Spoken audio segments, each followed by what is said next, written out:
Okay, your company was Oxford Capital, and you were ordered to serve time in Oxford prison. Do I have that right? I wasn't initially, but ultimately I made it there. I climbed the ranks from going to a camp to a low and then to a medium. So I had nothing but tumultuous trials and tribulations and problems when I was in the system. Wow. One problem after the next.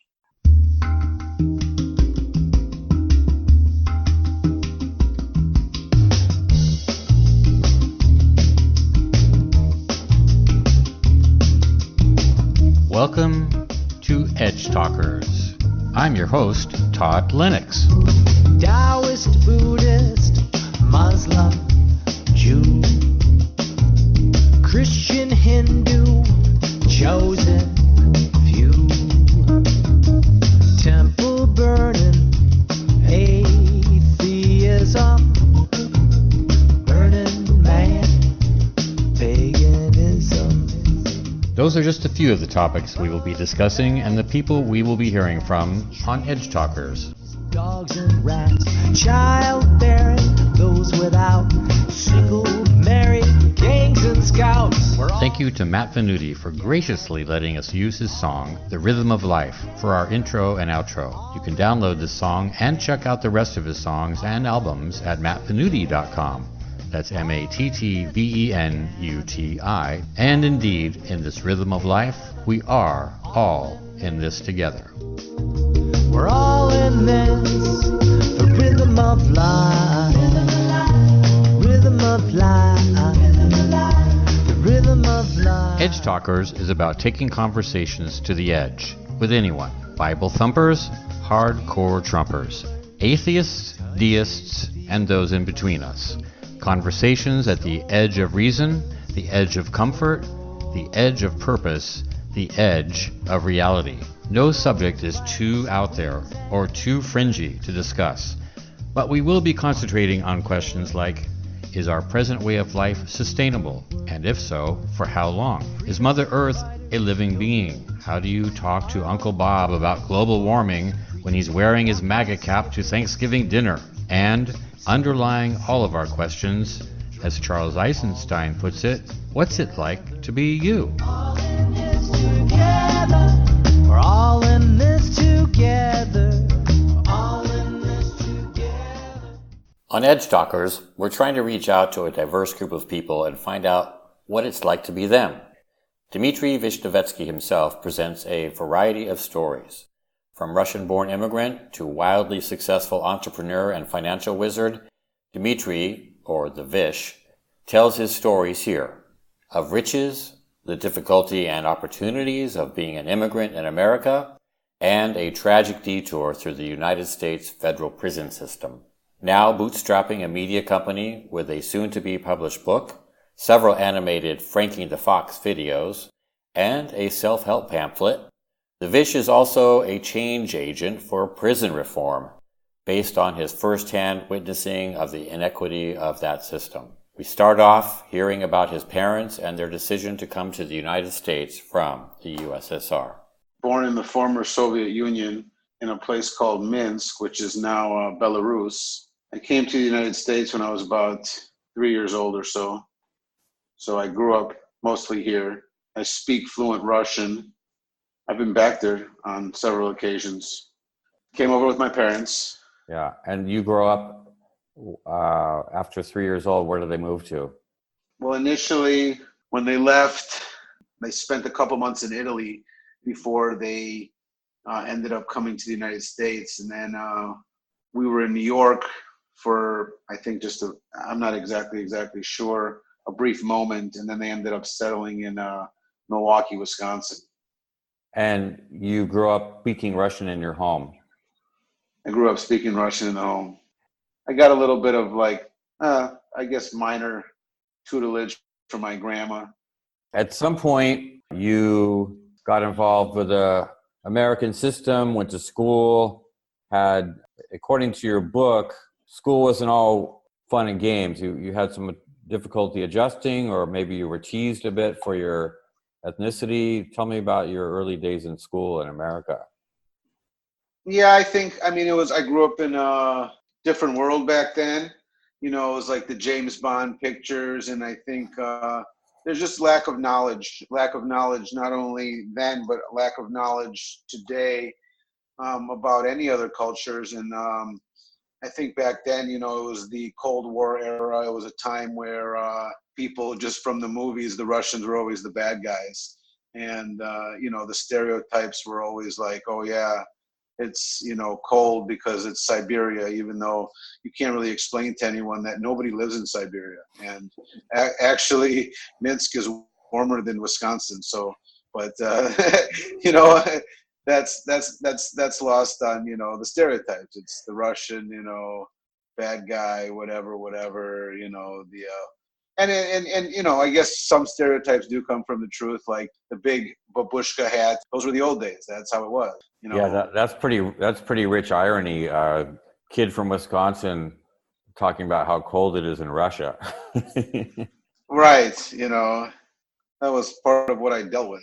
Did you respond to that? How did you respond to that? How did you react? And did you hole off into your corner? Did you get into fights? Did you determine to show them? I'm not sure if I was. I mean, yeah, I don't think I retreated into my corner, but it might have been difficult for me to relate in some aspects because it's like, when I go to school and when I go out to the real world, I'm living in America, but then when I got to my house, it's like you're back in Russia. So that was, it's always difficult, I think, not only for me, but for any immigrant kids, where Asians or whatever, they go out there and then they come back to their cultural mores and the way that their parents see the world and their philosophy, which is completely different than the way the parents of other kids see the world, So, yeah, it's definitely something that's difficult. What was their main reason for leaving? It sounds like, they were both educated in Russia and had a decent life there. My mom didn't want to go. Her parents didn't want to go. My dad wanted to go because felt like America would provide better opportunities than Russia could ever provide for him in terms of building a life and building a future. And he did it. He always told me from when he was a kid, he used to watch this one, I think there was 2 or 3 channels available there. And one of the channels showed like, a guy who had traveled to America, and he always, that was his dream. And that was it. And I mean, there was obviously in those times in Soviet Russia, if you wanted to achieve really anything of value, you had to be part of the Communist Party. Where my entire family is Jewish, and Jews couldn't attain certain positions and couldn't go to certain universities and couldn't do certain things.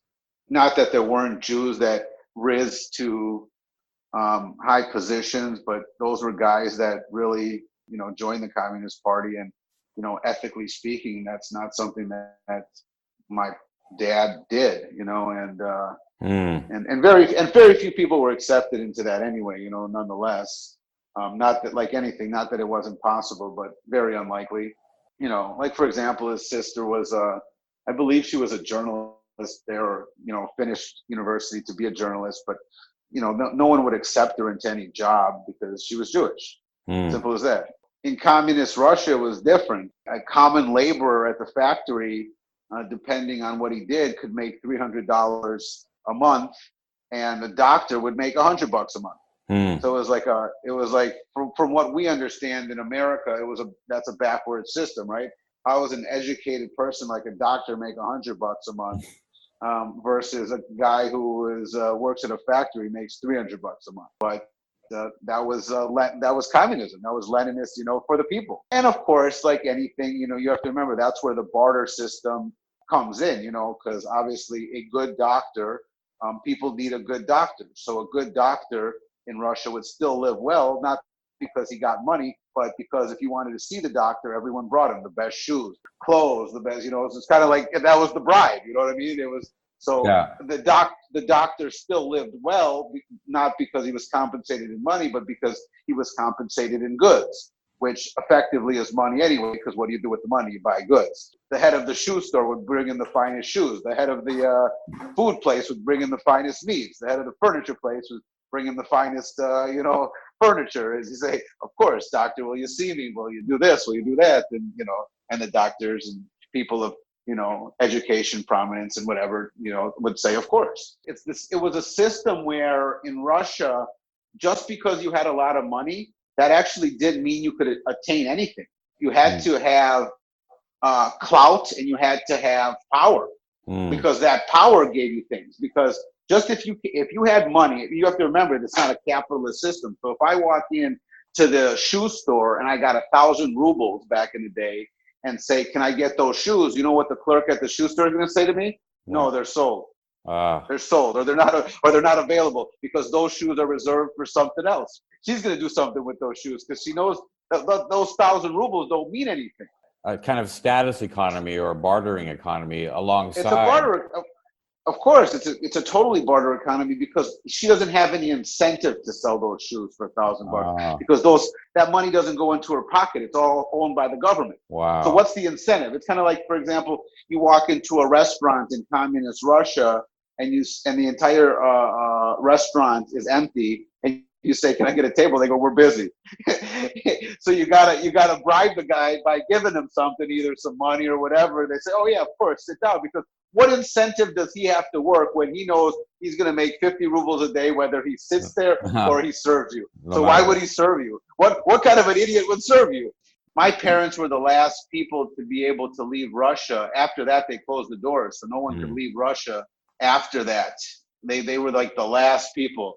I think they opened it up because I think we have some cousins who came like in 87. They might have opened it up for a minute there in 87. And then it was, after the fall of the Soviet Union. Yeah. And they came, the status that they came under was refugees, because Jews were persecuted in Russia. There was organizations like the Jewish Community Center and other organizations in the United States that would take these people. It was only Jews. It wasn't, no one else you couldn't, back then, if you were just Russian, you couldn't come to the United States. You had to be a Jew, because they accepted you under a refugee status, because Jews were persecuted in Russia. You were political refugees. That's right. So your parents both, it's not like they came here and failed. Really through their own hustle and determination and guts, they made it. But my dad didn't spend the rest of his life working at astronautics. Somewhere after like about 7 years or so, he quit. He basically quit. And he found a business, and I don't know, my parents saved up a couple shekels. My dad had a good friend in Chicago that was doing, I think, quite well. And he borrowed some money from him, and he bought a junkyard, an auto salvage. And my dad ran an auto salvage for about 15 years or something like that, approximately. And they built like repair shops and whatever, little used car lots and stuff like that. So he was basically in the junkyard auto salvage scrap metal business for 15 or so years. And then another maybe 5 or so years after that in the body shop, whatever, used car business. So yeah, about 20 years or so he did that. And in his time, during those times, he actually, he did okay. You know what I mean? We weren't rich, but they did okay. You know what I mean? They did at the time they were doing better than average. It was the junkyard business makes money. They made money. They made at the time when that business was running, that was considered good money. Yeah, which afforded, like I said, by no means an extravagant lifestyle. But when I was younger, I didn't have a lot of stuff. But as I got a little bit older, it afforded me the opportunity to play tennis, and they bought me a car, and there wasn't anything that they were like adamantly like, no, you can't have this. So I got things, I had possessions, and they moved into a pretty nice neighborhood in Milwaukee, and other kids who did have extremely wealthy parents would give their kids things, and they knew that they had to give, if other kids have it, you know how it is, you gotta get the same stuff, right? Otherwise you feel inadequate. Yeah, so keep up with the Joneses. Yeah, exactly. And that was what they wanted, and that's where they chose to live. So I think if you're going to make those commitments, then you have to make sure that you what are you going to tell your kid? How come Scotty's got a brand new this and I can't have it? He wanted to probably in some ways give me what he didn't have. A, and B, in some ways he wanted to show everyone like, oh yeah, I can buy. That's not a big deal. I can buy him that too. Yeah, the good old competitive nature of the American system. Right, exactly. It's almost the one-upsmanship too. It's kind of like, oh, well, Scotty got this. Well, you know what? Let's buy him something even better to show Scotty's parents that we're not poor. We're not poor people. We do good too. So you then you survived high school, as most of us did, in one way or the other. Did you go right from high school to college? I did. Where'd you go to college? I went to the University of Vermont in Burlington, Vermont. I studied, I've got a Bachelor of Science in Business Administration with a concentration in finance and a minor in anthropology. Why anthropology and why business? What were those interests to you? Business is something that's always fascinated me.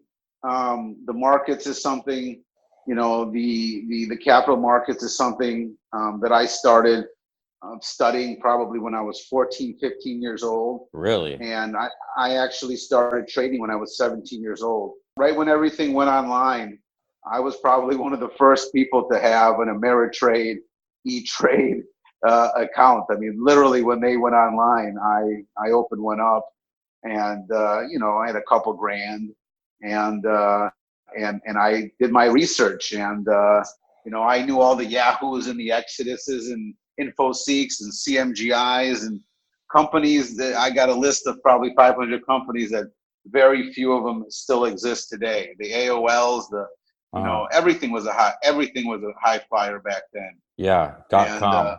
The .com era. And I got in on that just a touch too late because I was old enough to understand something, but not old enough to really go out there and raise major capital or actually participate in starting a .com thing of my own.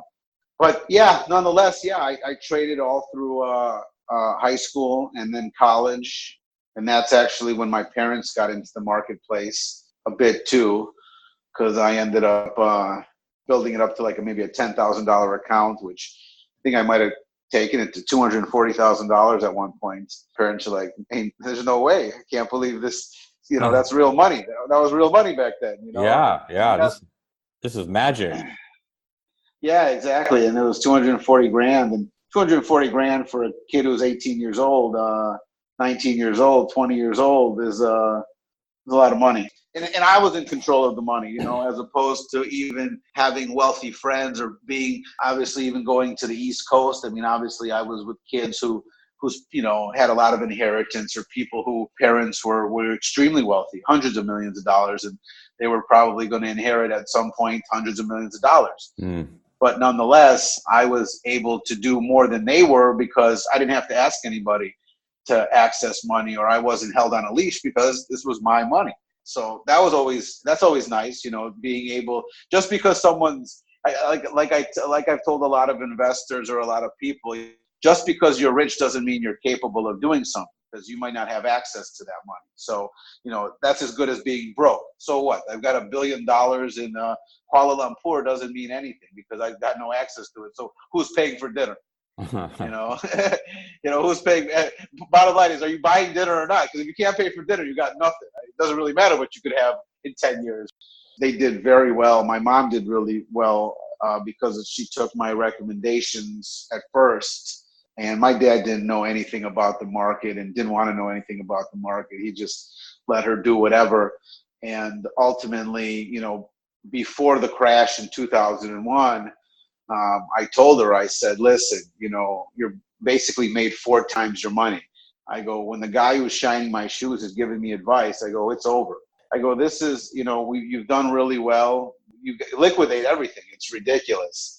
And make a long story short, she didn't liquidate anything. She had a broker who had this strategy of writing calls on the equities that you own, which I told her the entire time was a terrible idea in a rampantly growing market.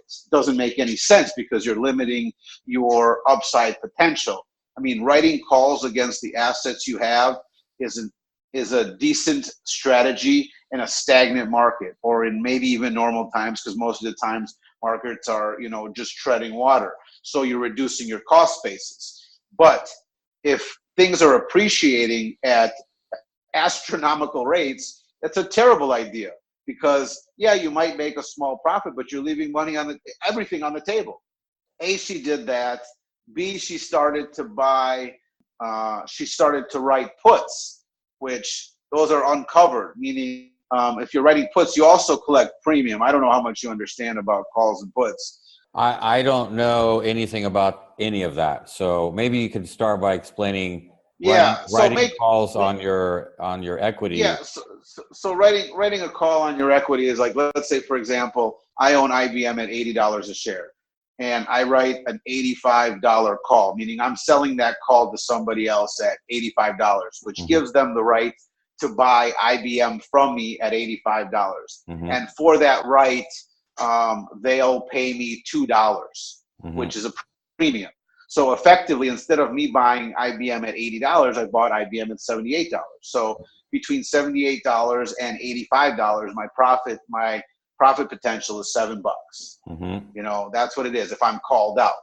Now, if we're in a roaring bull market and IBM goes from $80 to $120, that means I am contractually obligated to sell these equities to this man at $85, or this woman, or whoever it may be, So obviously, when things were going bananas, when Yahoo was going from $2 to $400, for you to reduce a cost basis on something doesn't make any logical sense. We're just in a, so right. Hey, so you're losing $40 right off the bat. Right. I'm not losing it technically, but I'm leaving it on the table. Yeah, gotcha. But on the reverse side, if I'm selling puts, which is the reverse as opposed to up, it's a down scenario.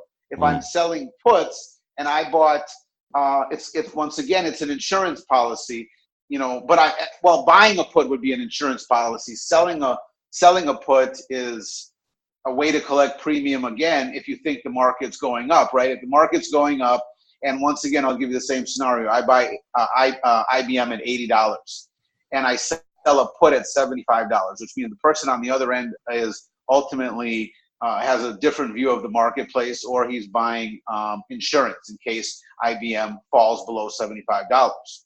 So what happens now is I also collect the premium of $2. Now, in a roaring bull market, and if everything is going fine, I'm once again reducing my cost basis, because now IBM costs me, instead of $80, it costs me $78. And I can do that every month, rinse and repeat, and continue to lower my cost basis. So after X amount of months, I've essentially bought IBM. Let's say it's still trading at 86 months from now. Now I've reduced IBM by $12. So I've effectively bought IBM at $68. And I've already reaped a $12, profit in it. But on the flip side, now all of a sudden the market starts to collapse, and IBM just went from $80 to $40. Now, what does that mean? That means that person can still sell me IBM for $75. And you're IBM in the open, and I'm on the hook for it, right? So IBM in the open marketplace is trading at $40, and he can sell them to me at $75. So to make a long story short, she lost, and she lost horrifically. This is 2000 now, or 2001. Okay. And you ended up working with Lehman Brothers. I'm in New York. I'm in New York at the time right now. Yeah. And you were working at Lehman Brothers when the World Trade Center was hit. I was. Tell me that story. Well, I had a meeting uptown. I'm taking the West Side Highway, which is right there by the Hudson, from Midtown to downtown. I work at the World Financial Center, which is right next door to the World Trade Center. I'm on the West Side Highway, and I probably am by, I want to say, Chelsea Piers, which is like around the 22nd area. And, you know, at the time, most of the cab drivers are Muslims. They you know, they're pretty observant and they rarely swear. And this guy goes to me like I'm on my phone or something like that, or, you know, making a call. And he goes, "Holy fucking shit." I was like, "What's going on?" He goes, "Look." And he points up to the World Trade Center and it's on fire. And I'm like, "Oh my God, holy shit." And so I call the office. No one really knows anything. There's a little speculation. People think that maybe it was one of those, like, because, you know, there's choppers that float around New York all the time, you know, like news choppers and weather choppers. I mean, there's helicopters everywhere, right? So maybe they thought maybe one of those had crashed into the building. Nonetheless, no one really knew what the story was, and I continued to go to work. And obviously, you know, he continued down the West Side Highway. By the time we got to the like right there by the World Financial Center, you know, there was a bunch of police and ambulances and fire trucks and this and this. And I get out of the car. You know, it's a little bit of, you know, pandemonium, but still nobody knows, because this was early and I don't think a lot of people had witnessed the first one. And then all of a sudden I hear like a whoo, like, you know, jet engines, and I see it and it's right there. And it's this, I just remember to this day, it's like this blue United, and it just coming right through the building, and the entire plane is just the building just envelops the entire plane, and you're like, is this a movie set? Is this like, are they it's beyond surreal. It's beyond surreal. I saw the entire thing go through it. And as I'm, you know, just the reaction is everyone kind of turns around and we're running the other way. And the guy next to me goes, "That's the second one." And I look over at him and I go, "The second what?" He goes, "That's the second plane." And right there and then, you know, like, this is deliberate. This is some sort of an attack. This is, you know, this is craziness. And that's it. And I mean, from that point on, you know, we could hear people jumping from the building. You could hear, like, literally the concrete would shake, you know, when people would land. And, you know, I walked all the way from downtown to Midtown, where I lived on 50th and 8th Avenue. And, you know, I saw the buildings collapse, smoke coming down the street, blowing out windows, everybody covered in ash, you know, no cell phone reception whatsoever. So you can't call anybody to let them know if you're alive, if anything. Luckily, when the cab driver had said something to me and the World Trade Center was on fire, I immediately, for some reason, my reaction was to call my mom and said, "Hey, turn on the news. World Trade Center's on fire. See if you can let me know what's going on, if they're saying anything." And that was, I guess, in some ways she knew that I was, she didn't know, but she kind of knew I was okay. So because I don't think I spoke to her for at least over 24 hours after that. You just couldn't make a phone call out of there. And that was it. It was after that, I mean, nobody went to work for 2-3 weeks. I think I went home for a little bit. I mean, New York was a ghost town, and people just couldn't get out of there fast enough. And that was it. And after that, we were displaced for quite some time. I worked in Jersey for a little bit. We had like a backup center in Jersey for, like, I guess, administration, or like people who worked in like clearing and, you know, back office stuff. So we worked in Jersey for a little bit. And then after that, we got a cool, like, former .com office space in Soho, which was fantastic. So we just kind of worked out of there for, you know, a while. And eventually Lehman Brothers ended up buying the Barclays. I believe it was built for Barclays. Or no, it was the Morgan Stanley building in Midtown Manhattan. They had sold it to Lehman Brothers, which was on 50th and 7th Avenue, and I lived on 50th and 8th. So literally a block away. And that was it. And then we settled into that building, and that was the last building that Lehman ever saw, because Mhm. Lehman collapsed.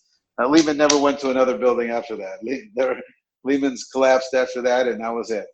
Wow. Well, probably most of us, I mean, I know I was watching when that second plane hit, and it was just such a moment of we're under attack. This is, this could be it. This is like the end of the world. But I mean, I know how I felt watching it on TV, to be there and just have that happening all around you. I mean, you were literally in a war zone running for what you must have felt like was your life. Yes. Oh, just incredible. But you still stayed on with Lehman Brothers through their various relocations and Yes. all of that. And Yep. at some point,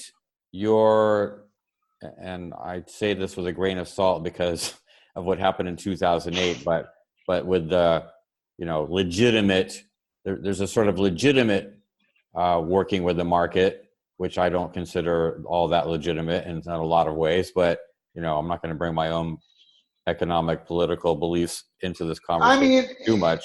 yeah, But listen, the market, whatever the belief is, listen, the market is a game like every other game, it's a game, yeah. and the rules of the game are not, look, the game, obviously the game is not fair because people have different amounts of capital, and based on different amounts of capital, people have different amounts of information. And the game is obviously rigged for those who have more money. Mm-hmm. There's no question about it, and the world changed significantly in terms of, high speed, high frequency trading, where people could co-locate their servers on the exchange, and there's nothing I can do. Even if I'm smarter than you, if I don't have the money to co-locate my servers there and I'm a high frequency trader, you're going to beat me to that trade every single time. Yeah. Because your algorithm, it's not that your algorithm is even better than mine. Your algorithm is faster than mine. That's all we're capturing is a penny here, a penny there. Yeah. And that means co-locate your servers means when you co-locate my server means that I literally put a server on the floor of the New York Stock Exchange or on the Chicago Mercantile Exchange, and it's literally right there next to their server. Yeah. So listen, it's a fiber optic cable. If my fiber optic cable is closer to that server than yours, I'm going to get there faster. Right. It's simple, physics 101. I'm across the street, but we're getting the same information, but you're literally getting it a nanosecond before I am, and that makes all the difference. Yes, it makes all the difference. Yeah, and absolutely, and I'm executing that faster, so I'm getting that price. And amazing. And when your business, and that's just a high frequency trading, example. Yeah. Obviously, even on a bigger name type thing, look, if I run a $5 billion fund, and I'm a major shareholder and stuff, and I'm buying equities, then obviously I have the privilege to pick up the phone and call up the CEO of major corporations, let's say Coca-Cola, and talk to the CEO. And I'm going to get a better understanding of their business than the average investor who just looks at an annual report and can do their homework. I'm not going to get that insight that somebody else with large sums of money can get. And not to say that they're even, having to do insider trading or getting information. But listen, the better information I get and the more access I have to executives and CEOs and people, I can really, really gauge their business really from the inside, know if they're bullshitting, know if they're not bullshitting. It's right. So without even, we're not saying they're cheating, forget about the cheating part, but I've got access to better information than you. Yeah. Period. So I can therefore make a better decision. So, even somebody like, we could even take somebody like Warren Buffett, who we can say is on the up and up. Listen, Warren, and he built it, he built it from nothing, but obviously there isn't a person on the planet that Warren can't call up and drill and grill and get every single financial important information. Like, listen, how many widgets did you sell in February? How many widgets did you sell in March? Who did you sell these widgets to? So forth and so on. And based on that, he can he can gauge, okay, maybe the economy is slowing based on the fact that people aren't buying coal like they used to. People aren't buying copper like they used to. Copper is a good indicator of building stuff, right? Maybe they're not building what they're building in China. Maybe that's all nonsense because they're bullshitting. I don't know if they're bullshitting or not because they keep saying in the paper that they keep building in China. Does anyone tell you that all those buildings are empty? No, the Chinese turn on the lights. The Chinese turn on the lights and say they're all full, they're occupied. But the reality is they're all fucking empty. Then there was some, I'd say, information, the lines or gray areas of information, some of which could be called insider trading, and other information could be called, I just have better information. And then some deals could be called, well, I'm just faster than you, and other deals could be called, I'm breaking some kind of Securities and Exchange Commission guideline or law. And at some point, you started bending those. Part of it really is who really gives a shit too, because you have to remember that Wall Street is just like any other thing. It's a product. So if I'm selling medicine, or if I'm selling some kind of Oxycontin or opiates, I may understand or I may not understand that this is an addictive substance that is essentially a synthetic heroin and that I could be ruining people's lives. But it doesn't matter because I say, okay, the pharmaceuticals are making it. I work for the pharmaceuticals, or I'm a distributor, or I'm a third party. And you know what? I'm making millions and millions of dollars selling these items. I'm not breaking the law, and I'm going to continue to sell it. So who gives a shit? And Wall Street products are the same. A lot of times people, don't understand the product, B, don't care to understand the products, and C, they're making too much money. Why would they not? They're working for quote unquote Morgan Stanley, Goldman Sachs, Lehman Brothers. They're not technically breaking the law. Why wouldn't you continue on? They're making tons of money. They're having a great time. They're feeding their family. Everybody's driving a Mercedes and a Ferrari. Why wouldn't we keep selling these products? Well, it actually... Because what? The little guy on Main Street's going to lose his home? Fuck the little guy on Main Street. I mean, that's what they're saying. I mean, because if the little guy on Main Street had the opportunity to do that, it's not like obviously capitalism by definition isn't something that has a moral consciousness. If it, in some ways, by default, capitalism is a game where, for me to win, someone else kind of has to lose. Well, that's what the market is, essentially. I guess effectively in capitalism, we could all win because there could be enough products and innovation where everybody's feeding everybody. But at the end of the day, that the transfer of power and the transfer of wealth isn't that way. And essentially in capitalism too is people are going to, somebody wants to work harder, somebody has more skills and is more knowledgeable versus somebody not. So therefore they're going to be compensated at a higher rate, right? I might want to work 18 hours a day and I have way superior knowledge and information than you about everything. I'm just a more skilled, contributor than you. So therefore I'm going to be compensated more. And someone else says, smoking a joint is cool and I'll get to work when I get to work, if I get to work. And if it's not this job, it's another job. And, so it's about caring too. So therefore they're not going to be compensated as much, right? Well, a couple of things I have to say about that. One is, used to be corporations, in order to be allowed to exist in the United States, had to provide some sort of benefit to the general population or to either a specific or a general population. That was actually a requirement in order to be a corporation in the U.S. At some point, I think in the 1800s, that started to change. And what was the requirement? One of the requirements initially to be a corporation in the United States is you had to show that you provided some benefit to the population, either local or general population in the United States. That was the main reason for a corporation. At some point, that was changed, and it actually got written into law that a corporation's chief, number one and primary responsibility was to provide a return to shareholders. That's when the game really was afoot. And the other thing is corporations have all now, because of Citizens United, have all the rights and privileges of a citizen, but really don't have all the responsibilities and requirements of a citizen. Right. So there are externalities, as Wall Street likes to call them, but I like to call them the living earth that we all need in order to survive. That's what Wall Street calls externalities. That what you're talking about when you say that they don't give a shit because they're making money, well, that's sucking up resources, and that's laying waste to land, and that's using air that we need to breathe. And never mind global warming. Let's just say global warming isn't even a thing. There's land and nature that's being sucked up because, like you say, in order to make money, you need a better product, whether that's information or an actual product. It translates into having products, and products need resources. So it's an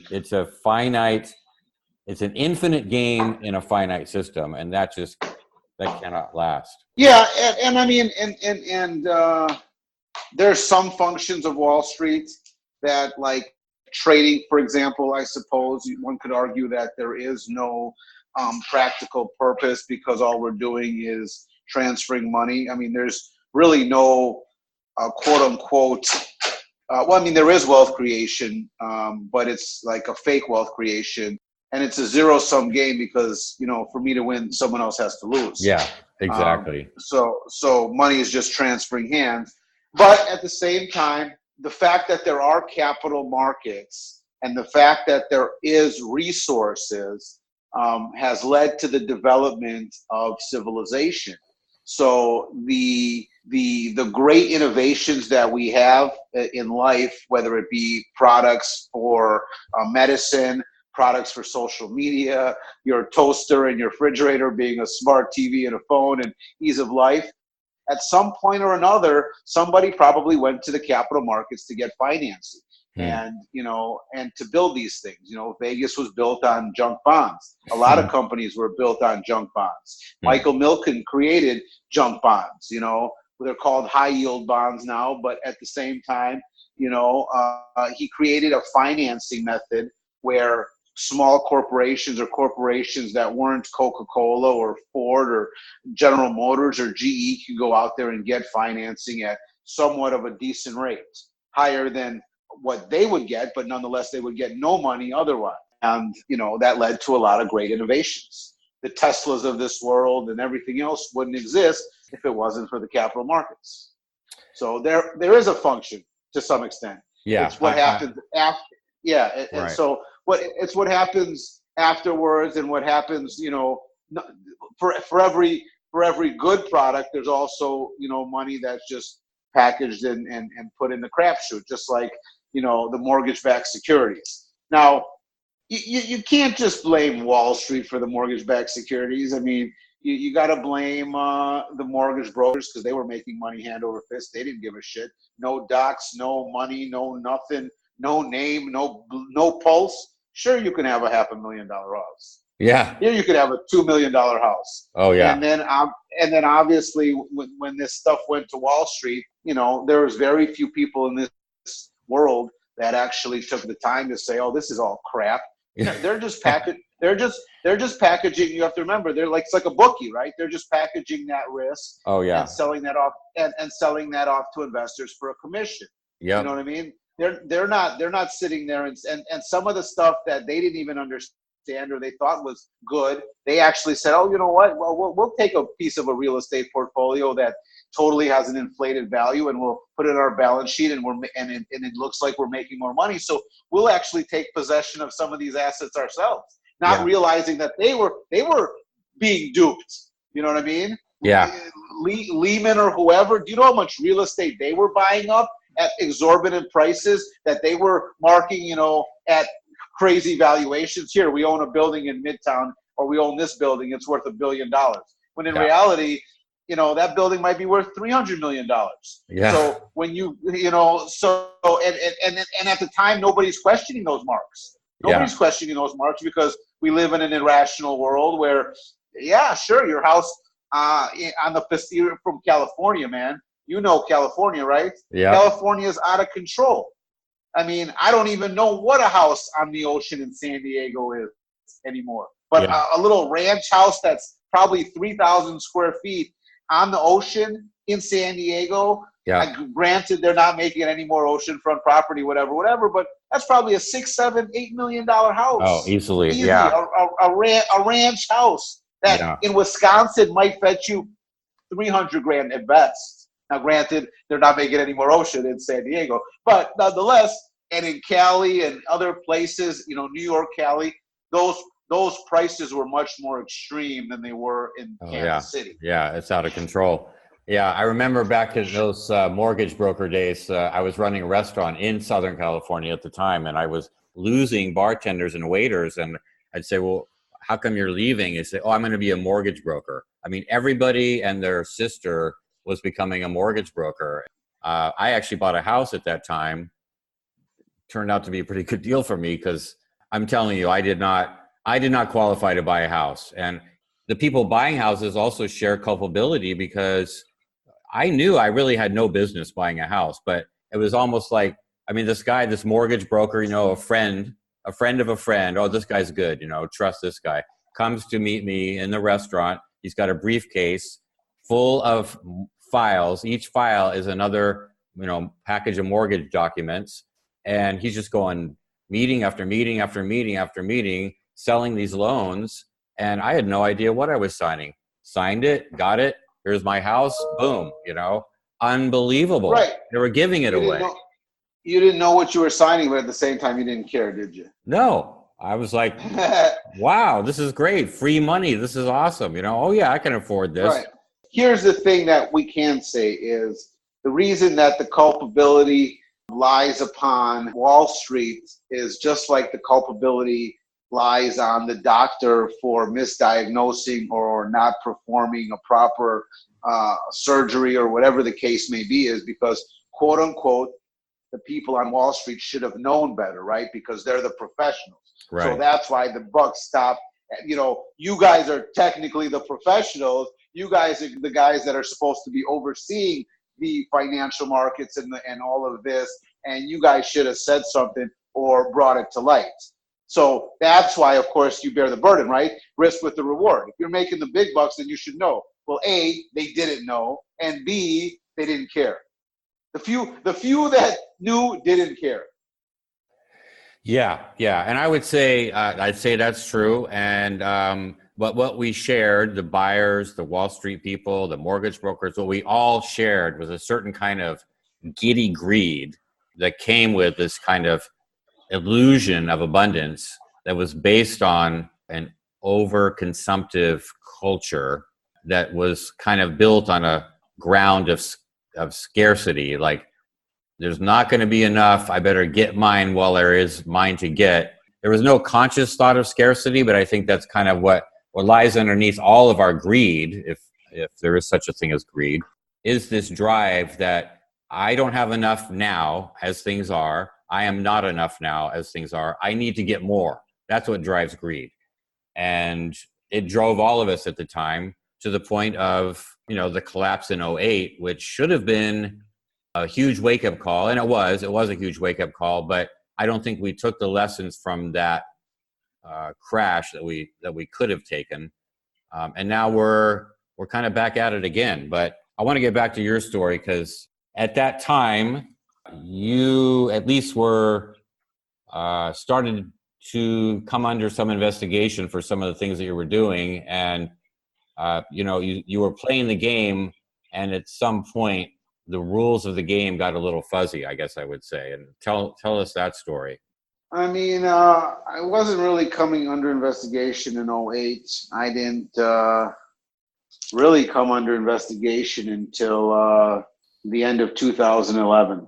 Mm-hmm. And that was because I ran my own fund, and I had been ultimately burgeoning money and losing money. And despite losing money, I had been falsifying documents which gave people's asset values much greater than they actually were. And of course, the entire time I did this because I thought that I could put back the pieces, right? Not a big deal.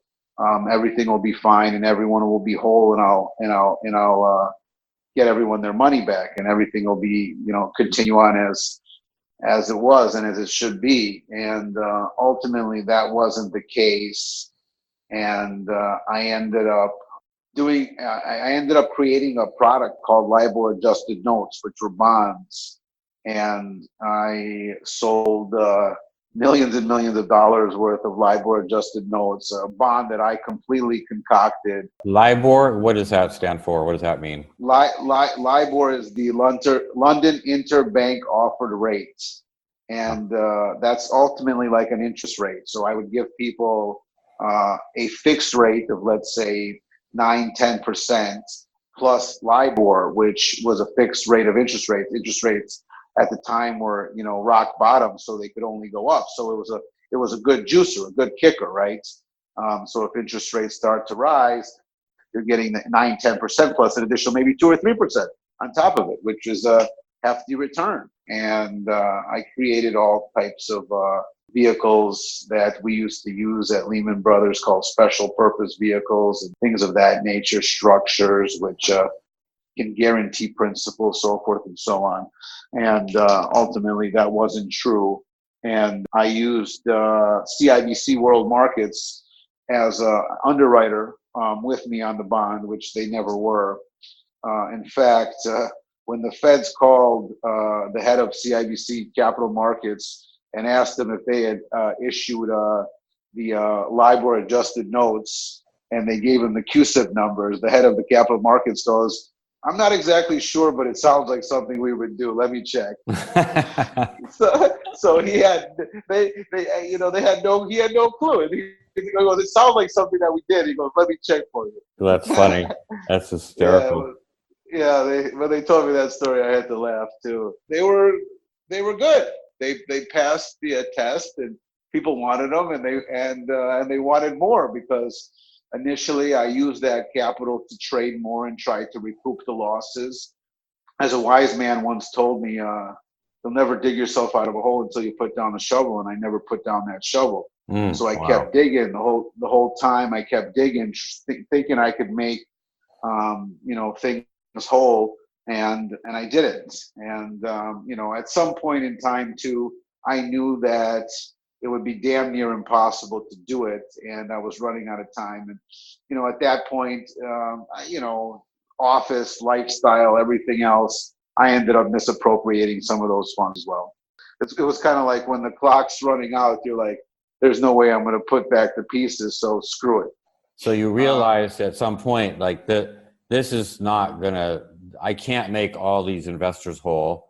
I am stuck in this hole. You're looking at, you actually did put down the shovel, but then you were in too big a hole to climb out of. What did you do? Did you run? Did you give yourself up? What happened then? No, I never gave myself up. In some ways, I had 1,000,001 opportunities to run. I contemplated running. I contemplated wiring money across the globe. I had money in different places and on the islands and stuff like that. I got sued by an investor who was a billionaire, or the family was, and I still could have put back the pieces. I didn't realize it then. I realize it now because you don't know, because I owed so many other people. But had I just had the wherewithal and the vision to, not panic maybe, but you never know how it could play out.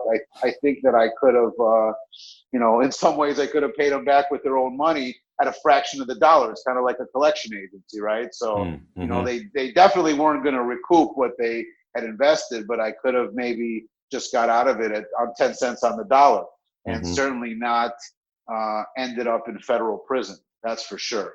But at the time you don't know that, because you're like, well, if I make this guy whole, then this guy's going to the feds, and if I make this guy whole, then this guy's going to the feds, or who knows who's going to go to the feds or what's what. But at the end of the day, people just want their money, and I could have extended it for years and paid them fractionally, and as long as you're paying who wants to see you go to jail, right? Right. No one wants to see you go to, you know what I mean? Even Yeah. if it's a nominal amount, you know, even if it was 5-10 grand a month or whatever, it's, you know, even with it's whatever it is, as long as you're paying consistently, they want to see that next check until they don't. Yeah. No one's calling the cops on the guy who's paying you. That doesn't make any sense, right? It could happen still nonetheless, but I'll take my chances on that. You know what I'm saying? That's you know, there could be somebody that, you know, obviously has so much money where they feel you've slighted them and the money doesn't matter. Now it's just a revenge issue.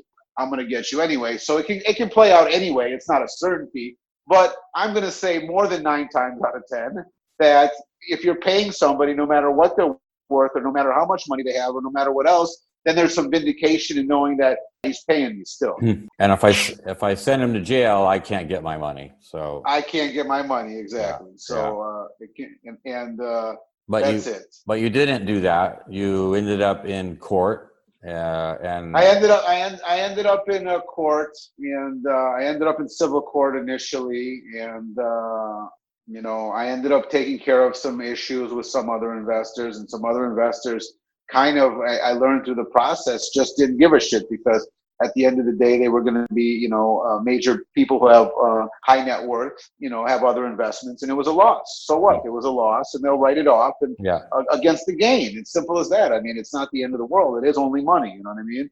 It's not like we were taking some grandma's last dollar. Every single one of my investors were extremely high net worth individuals who invested maybe 1 or 2% at most of their assets. You know, it's not like their lifestyle changed one iota from the losses that they took. No one wasn't going to college, and no one wasn't eating, and no one was. This isn't a Bernie, you know. Even though the judge compared me to a mini Madoff, there was no Madoff situation at all. Yeah. I didn't ruin people's lives at all. The only life that was ruined, if anything, was mine. And they charged me as a financial institution, actually.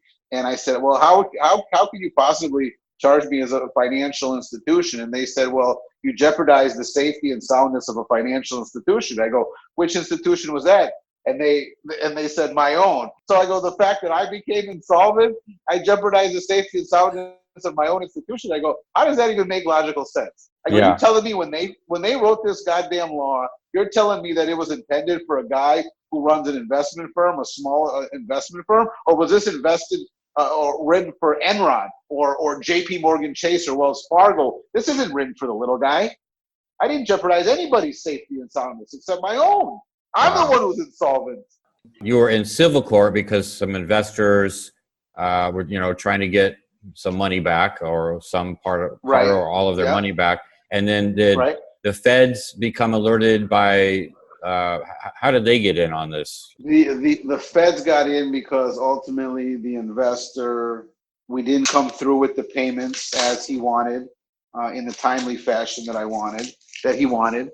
And he ultimately said, you know, all right, this guy's going to fuck me, I'm going to fuck him. And he called the feds on me. So when the feds came, they didn't know the whole story either. They just knew about, you know, some fabrication of numbers that I had done for the fund, right? Mm-hmm. Where the asset values weren't what I said the asset values were. They had no idea that I had sold all those LIBOR notes or anything else.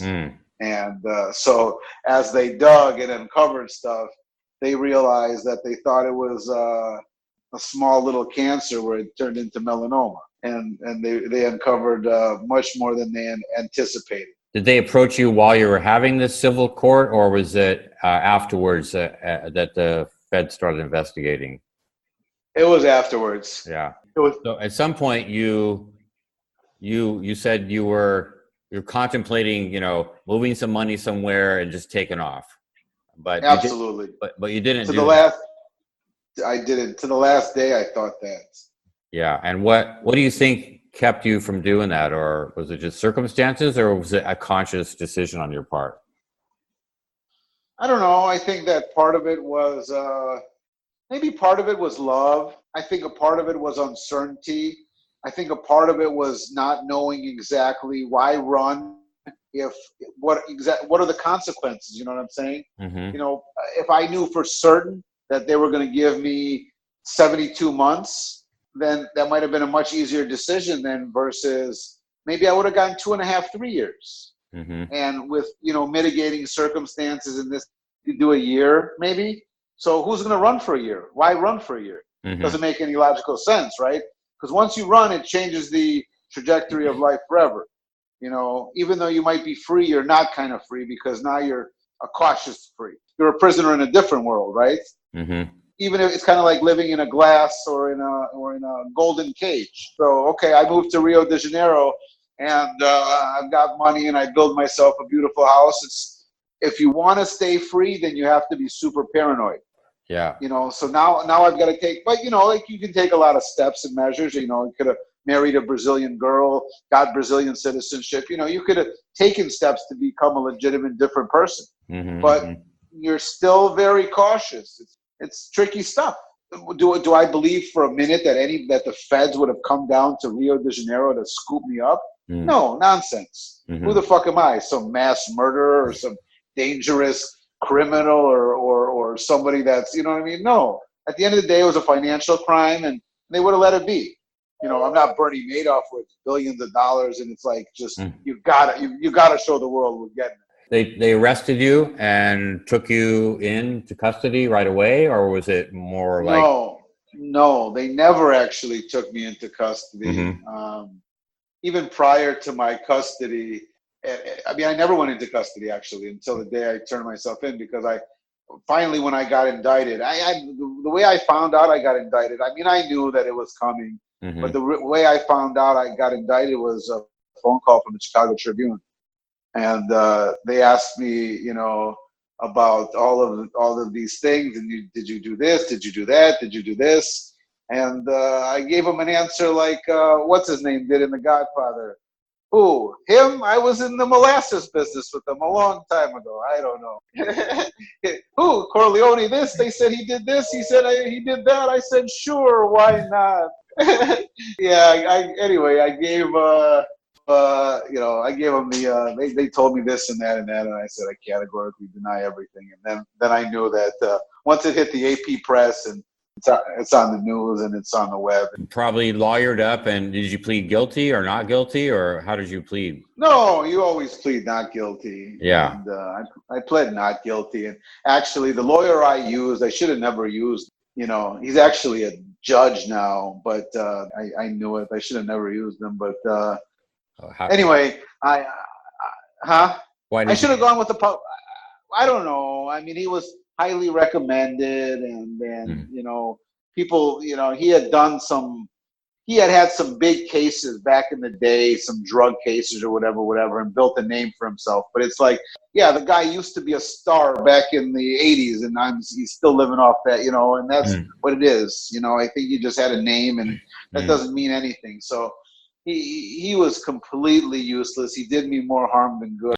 I think if I would have used a public defender, I would have got my 48 months, 50 months, and I wouldn't have done the time I did. It would have been 2 years, maybe 2.5 max, in and out, which is a lot different than 5. You know what I mean? If you do like 1 or 2 or maybe even 3 years, you could potentially leave unscathed. You can't do 5 and leave unscathed. You can't.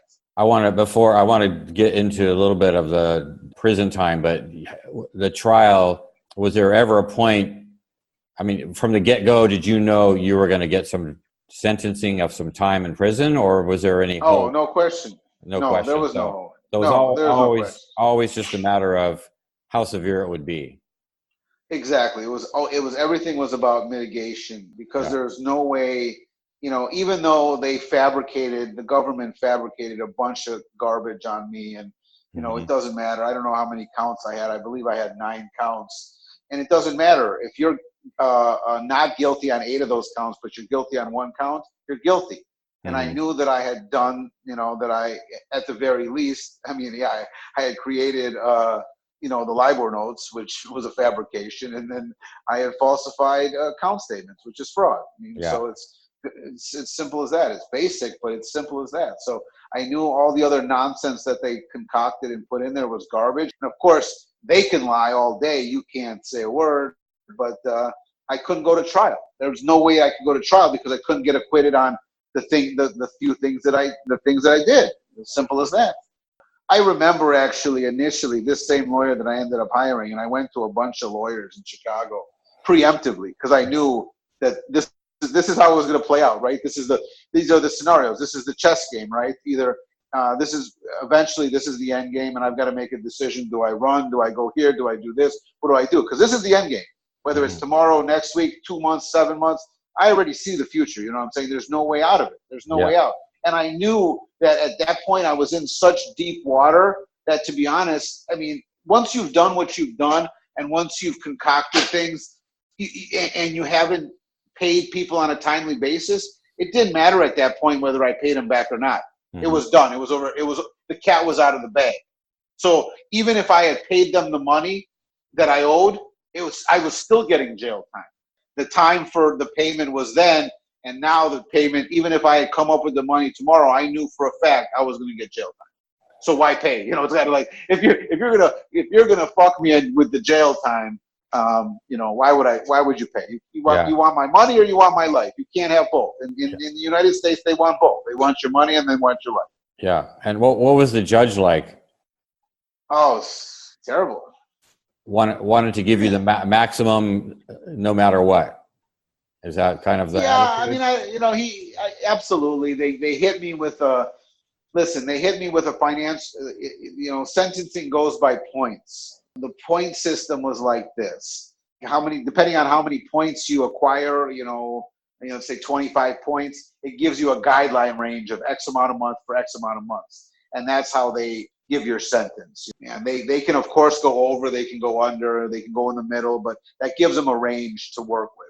They gave me an enhancement for sophisticated means. They gave me an enhancement for abusive trust, and they gave me an enhancement for financial institution, which is 8 points of enhancements, which really changes the range from 40 months or 36 months to all the way up to 94 months, actually. What I was looking at was 78 to 94 months was my range.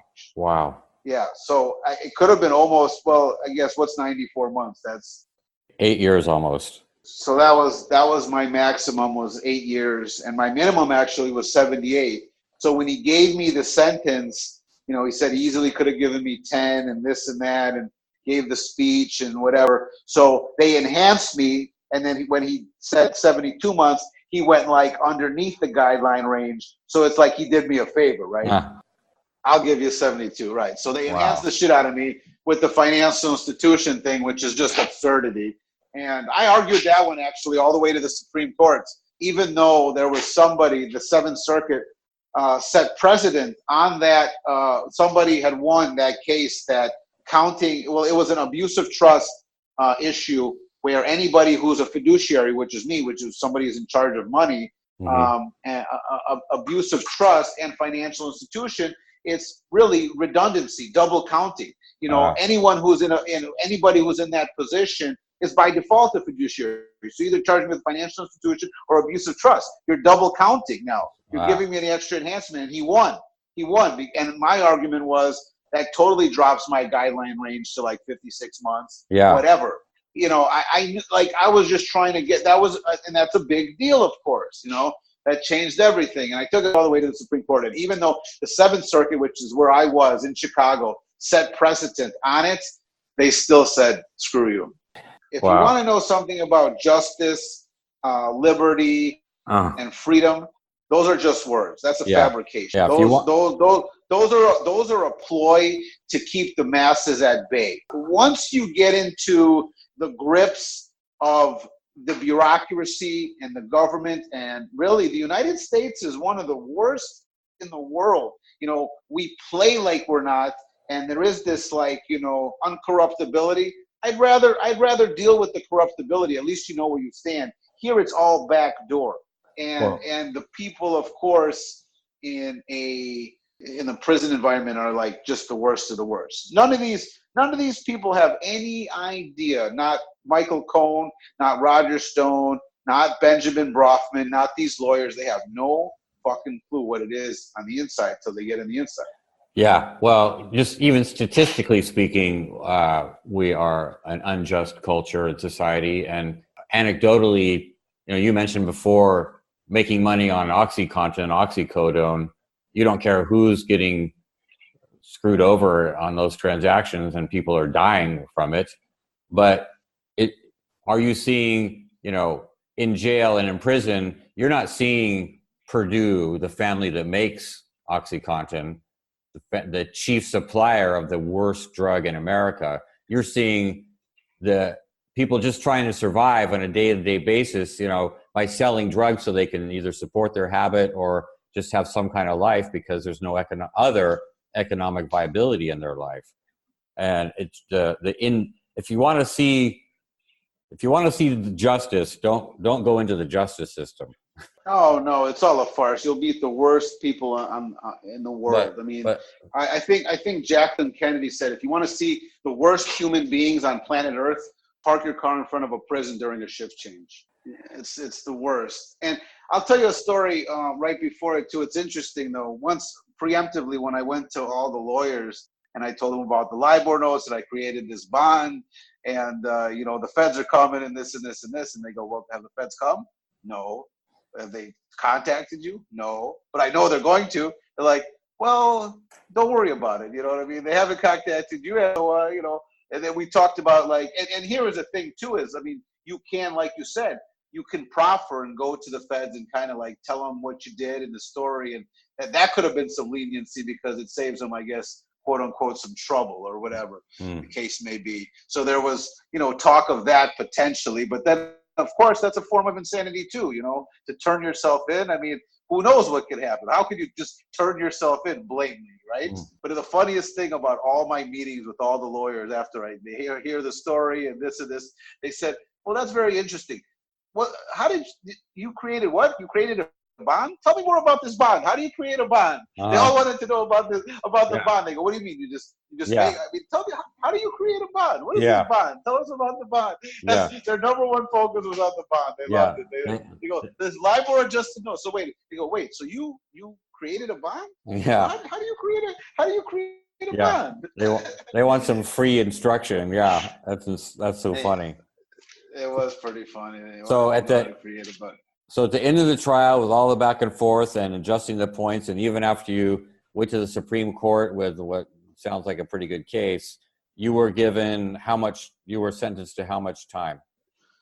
Well, yeah, you don't go to the Supreme Court prior to sentence. You go to the Supreme Court after the fact. So right, it's all an uphill battle. But it wasn't. After.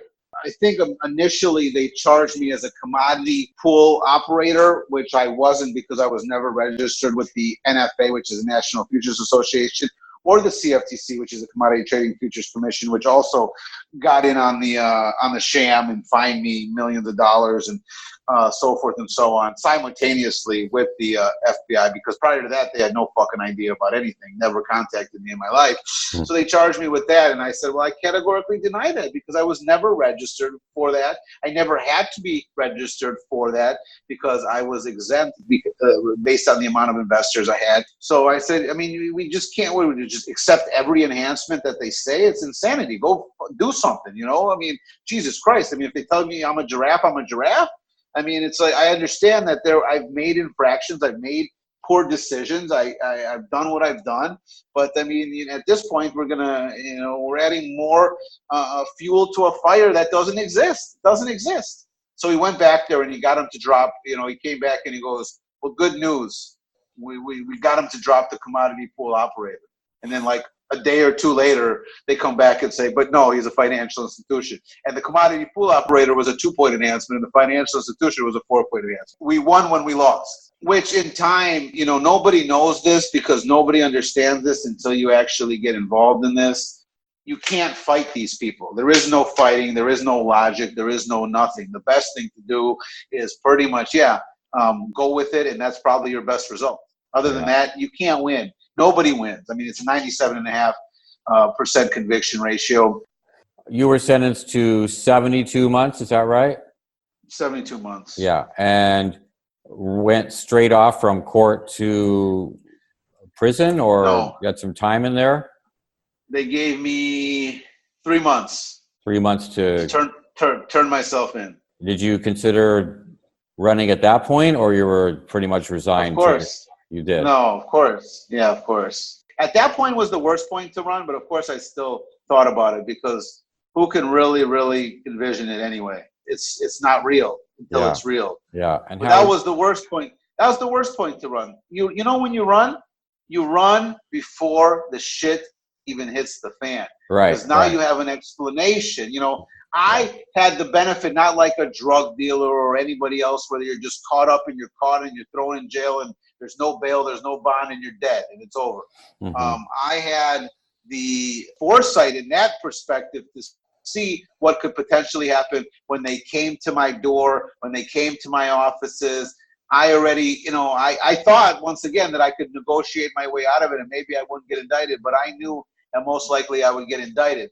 But really, even before I got indicted, and there's I guess that's like a delusional hope that you think maybe this will just pass over because it's passed over before and people will go on their way and they'll write it off like they're supposed to. And yeah, they fucked me. Like I've never been fucked on an investment. I've been fucked on plenty of investments. And what do? I don't call the feds, you know what I mean?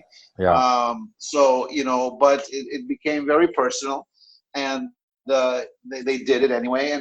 But yeah, there was a good portion of me that even when I collected my last millions of dollars, that's when I said to myself, I'm dead anyway. Let's just take the money and go and be flush with cash, as opposed to continuing on to trade some more, lose some more, spend some more.